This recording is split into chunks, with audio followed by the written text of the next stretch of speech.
অনেক মায়ের কোল খালি হলো, অনেক সন্তান বাপ হারা হলো, সন্তান হারা। মা যখন বলতেছিল কয়েকদিন পর্যন্ত আমার সন্তান আমাকে মা বলে ডাকছে না, সেই কথা ভুলে গিয়ে ওই স্বার্থান্বেষী মহল এই বাংলাদেশের বিভিন্ন পয়েন্টে চাঁদাবাজি, সন্ত্রাসী, জায়গা দখল, বিভিন্ন পর্যায়ে অশান্তি করে তুলে বাংলাদেশকে অস্থিতিশীল করার চেষ্টা করেছে। সে সময় আমি তোমাদেরকে ধন্যবাদ জানাই যে তখন তোমরা বাংলাদেশের সংখ্যালঘু এবং অন্য যারা নাকি বাংলাদেশে অন্যান্য ধর্মাবলম্বী রয়েছে তাদের মন্দির, তাদের গির্জা এবং তাদের জান মাল ইজ্জতের হেফাজতের জন্য তোমরা পাহারা দিয়েছ, তোমরা স্বতঃস্ফূর্ত তাদের পাশে থেকে তাদের জান মাল ইজ্জতের নিরাপত্তার দায়িত্ব পালন করেছ। শুধু তাই না, আমরা দেখেছি যখন বাংলাদেশ বিভিন্ন পর্যায়ে যখন প্রশাসন তাদের দায়িত্ব থেকে অনেকটা দেশ বিভিন্ন বিশৃঙ্খলায় সময় পার করছিল, তখন তোমরা রাস্তায় নেমেন, তখন তোমরা মানুষের যানজট নিরসনের জন্য তোমরা সেখানে ট্রাফিকের ভূমিকা পালন করেছ। আমরা দেখেছি যখন করে আহত ছেলেরা তারা কাতরাচ্ছে রাস্তায়, তখন তোমরা তাদের পাশে গিয়ে তাদের সহযোগিতায় কাজ করেছ। আমরা দেখেছি বন্যার্থ যখন নাকি ভারত থেকে পানি ছেড়ে আমাদেরকে না জানিয়ে আন্তর্জাতিক আইন লঙ্ঘন করে আমাদের দেশকে ডুবিয়ে দেওয়ার যখন ষড়যন্ত্র করেছিল, তখন তোমাদের সেখানে স্বতঃস্ফূর্ত স্বেচ্ছাসেবক এবং সাথে সাথে তাদের অন্ন বস্ত্র, তাদেরকে বিভিন্ন চিকিৎসার ব্যবস্থা তোমরা করেছ। আমরা তোমাদেরকে ধন্যবাদ জানাই, আর সাথে সাথে তোমাদেরকে আহ্বান করছি, আসো এ দেশ যদি একটা সুন্দর দেশ করতে হয়, তোমরা দেখেছ ছাত্রদের সংগ্রাম এই বাংলাদেশকে জালিম সরকারকে, খুনি সরকারকে উৎখাত করার সংগ্রামে বিজয় লাভ করেছে। আমাদের এক দায়িত্বশীল বলেছিলেন যে সব রাজনৈতিক দল একত্রিত হয়েও এই সরকারের বলতে গেলে এক কণারও লড়াতে পারে না। কিন্তু আলহামদুলিল্লাহ, যখন ছাত্রদের আন্দোলন সংগ্রাম, যখন তোমরা ন্যায্য দাবি আদায়ের লক্ষ্যে যখন তোমরা স্বতঃস্ফূর্ত ভূমিকা পালন করেছিলে, তখন বাংলাদেশের সব শ্রেণীর মানুষ, এমনকি আপনারা দেখেছেন ইসলামী আন্দোলন বাংলাদেশ সর্বপ্রথম রাজনৈতিক ব্যানারে, অন্য কোন রাজনৈতিক দল তখন এই ছাত্রদের ন্যায্য দাবি আদায়ের লক্ষ্যে কেউ রাজপথে আসতে পারে নাই। তখন ইসলামী আন্দোলন বাংলাদেশ তার সমস্ত সহযোগী সংগঠন আমাদের জানমাল কুরবান করে ন্যায্য অধিকার বাস্তবায়নের পথে জানের ঝুঁকি নিয়ে তাদের পাশে দাঁড়িয়েছিল।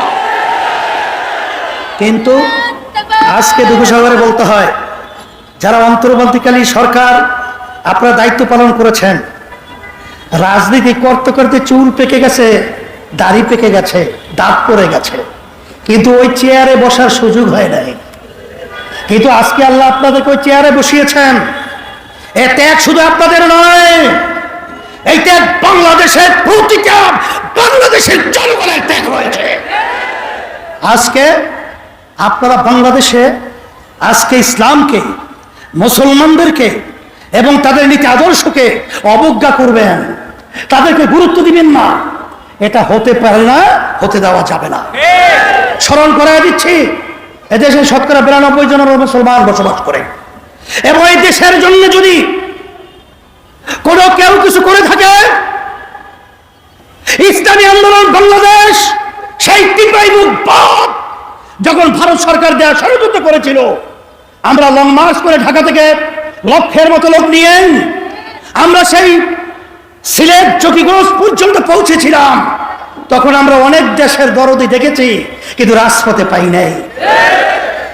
আমরা করোনার সময় দেখেছি যখন মা সন্তানকে ফেলে পালিয়েছে, স্বামী স্ত্রীকে ফেলে পালিয়েছে, যখন আত্মীয় স্বজন তাদের পাশ থেকে পালিয়েছে, তখন ইসলামী আন্দোলন বাংলাদেশ এবং তার সমস্ত সহযোগী সংগঠন জানের ঝুঁকি নিয়ে তাদের খেদমতের জন্য পাশে গিয়ে তাদের সেবায় নিয়োজিত ছিল। আমরা দেখেছি যখন বাংলাদেশের মধ্যে কোনো দুর্যোগ, কত অন্যায়, যত অবিচার যখন প্রতিষ্ঠিত হয়েছে, ইসলামী আন্দোলন বাংলাদেশ এবং তার সমস্ত সহযোগী সংগঠন সর্বপ্রথম এর বিরুদ্ধে রাজপথে আমরা আওয়াজ তুলতে ভুল করি নাই। আপনারা ইসলামকে মূল্যায়ন করবেন না, গুরুত্ব দিবেন না, এটা হতে পারে না। আর শান্তি যদি আমরা চাই, একমাত্র ইসলামই হলো শান্তির প্রতীক। তার বাস্তবতা কথা আমি লম্বা করব না। আমি চরমোনা ইউনিয়নে 2003 সালে যখন চেয়ারম্যান হয়েছিলাম এলাকার লোকের অনুরোধে, তখন প্রথম পর্যায়ে হিন্দুরা আমাদেরকে ভোট না দেওয়ার সিদ্ধান্ত নিয়েছিল। কেন? হুজুররা যদি ক্ষমতায় যায় তাহলে আমাদের মন্দির তো থাকবেই না, পূজা আশ্রা করতে দেবে না। কারণ একটা প্রবাদ বাক্য আছে না, চুন খেলে চুন খাওয়ার পরে মুখ পুড়ে যায়, দধি দেখলেও ভয় পায়। এইভাবে ইসলামকে তাম দুনিয়ার মধ্যে মিথ্যা অপবাদের মাধ্যমে আজকে চুন খাইয়া মুখ পুড়ে, এখন দধি দেখলো ভয় পায়। ইসলাম হলো একটা দধি সম্মূল্য। এই ইসলাম খেলে শরীরে আরো ভালো হয়। দধি খাইলে কি খারাপ হয়? সেই দধি খাওয়ার পর আরো শরীর সতেজ হয়, ভালো হয়। আসলে ওই নির্বাচনে আমাকে তখন হিন্দুরা ভোট দেয় নাই। আমি তো আলহামদুলিল্লাহ চেয়ারম্যান হয়ে গেছি 2003 সাল। চেয়ারম্যান হওয়ার পরে এখন আপনারা চরমোনাইয়ের খবর নিয়ে দেখেন, সমস্ত হিন্দুরা দল দল বুঝে টোঝে না, একেবারে নির্দ্বিধায় ঝাঁকে ঝাঁকে ইসলামী আন্দোলনের প্রার্থীর পক্ষে তারা আজকে ভোট দেওয়ার জন্য উম্মাদের মতো পাগল হয়ে কাজ করছে। আপনারা লক্ষ্য করেছেন, এই শাহবাগী যখন হিন্দুরা অবস্থান নিয়েছিল, সাংবাদিকদের সামনে হিন্দুরা বলেছিল যে আমাদের মন্দির, আমাদের জানমাল নিরাপত্তার দায়িত্বের জন্য ইসলামী আন্দোলন বাংলাদেশ আগিয়ে আসছিল। বরিশালে যখন প্রশাসন আমাদেরকে ডেকেছিলেন এবং অন্যান্য রাজনৈতিক দল সহ, তখন হিন্দুরা বলেছিল যে ইসলামী আন্দোলন বাংলাদেশ এবং তার সমস্ত সহযোগী সংগঠন আমাদের জানমাল, আমাদের মন্দির গির্জা পাহারা দেওয়ার বিভিন্ন ভূমিকা পালন করেছে।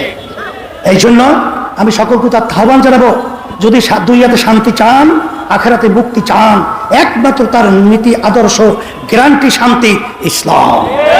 আমি ছাত্রদেরকে বলবো, মাঠ উর্বর, তোমরা মাঠে ময়দানে আমার ছেলেদেরকে দাওয়াত করো, তাদেরকে এই শান্তির ছায়াতলে নিয়ে আসার বিভিন্ন প্রক্রিয়া হাতে নাও, কাজ করো।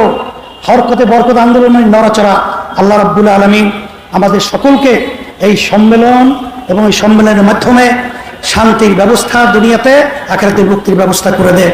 আল্লাহুম্মা